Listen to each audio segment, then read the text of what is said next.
ये इसलिए गंगानगर है वो धान के कटोरे के रूप में फेमस था और संतरों के रूप में पूरे विश्व भर में फेमस था।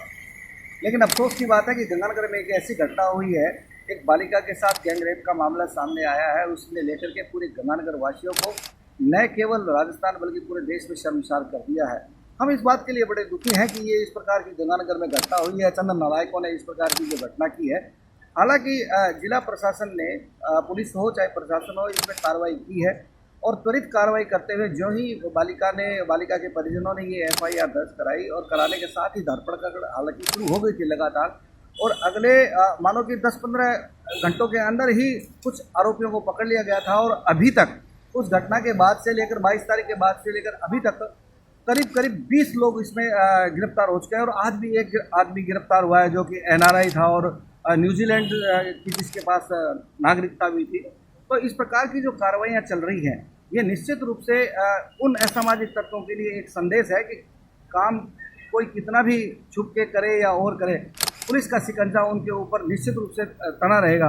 और दूसरी बात है कि इस बालिका को अलग अलग होटलों में ले जा करके इसके साथ जो दुष्कर्म किया गया या इसके साथ जो गैंगरेप किया गया या जैसा भी जो एफआईआर में जो लिखा हुआ है वो अलग मैटर है, इसके साथ किया गया तो उन होटलों पर भी कार्रवाई हुई है। उनमें नगर परिषद प्रशासन की ओर से कार्रवाई की और तीनों होटलों को आंशिक रूप से ध्वस्त कर दिया गया है और वो अभी भी होटल वैसे ही है। और इसके साथ ही सबसे बड़ा सोचने की बात ये है कि गंगानगर में कुकुर मुत्ते की तरह जिस प्रकार से किन्नू की बहुतायत हो गई गंगानगर में, ऐसे ही गंगानगर शहर के अंदर होटलों की बहुतायत हो गई। आप देखो कि पतली पतली गलियों के अंदर होटल खुले हुए हैं, जहाँ पर आम आदमी को पता ही नहीं कि यहाँ पे होटल है क्या, वहाँ पर होटल खुल रहे हैं। तो इसका मतलब है कि दलाल लोग हैं वो ऐसी ऐसी जगहों पे चारों ओर घूमते रहते हैं। उनके पास में इतने संसाधन हो गए कि वो पतली पतली गलियाँ, उनके अच्छा वाला कमीशन मिलता है उनको। साथ ही साथ उनको क्या है कि ये जो घंटों के हिसाब से जो कमरे देते हैं, गंगानगर में एक नया बड़े होटलों की बात नहीं कर रहा, जो थोड़ा रिनाउंड होटल है उनकी नहीं, लेकिन ज़्यादातर होटलों के अंदर घंटों के हिसाब से कमरे मिलते हैं। ये क्या है, कोई गंगानगर में कोई पर्यटन स्थल थोड़ी है, कोई यहाँ से कोई बाहर से आकर के लोग जो पर्यटन वहाँ देखने जाते हैं, वहाँ देख कैसा क्या है, कुछ नहीं है। गंगानगर के अंदर लोग हैं, कृषि है, एग्रीकल्चर है, इसके अलावा है क्या, लोगों के पास पैसा बहुत है। तो दरअसल इस प्रकार से इलीगल रूप से ये पैसा यहाँ इस ऐसे धंधों में जा रहा है। तो ये तरीका मैं समझता हूँ कि प्रशासन ने जो इन अवैध जो होटलों के ऊपर जो कार्रवाई की है वो काफ़ी सराहनीय है और इस प्रकार की कार्रवाई और भी लगातार होती रहनी चाहिए और इनकी जांच होनी चाहिए।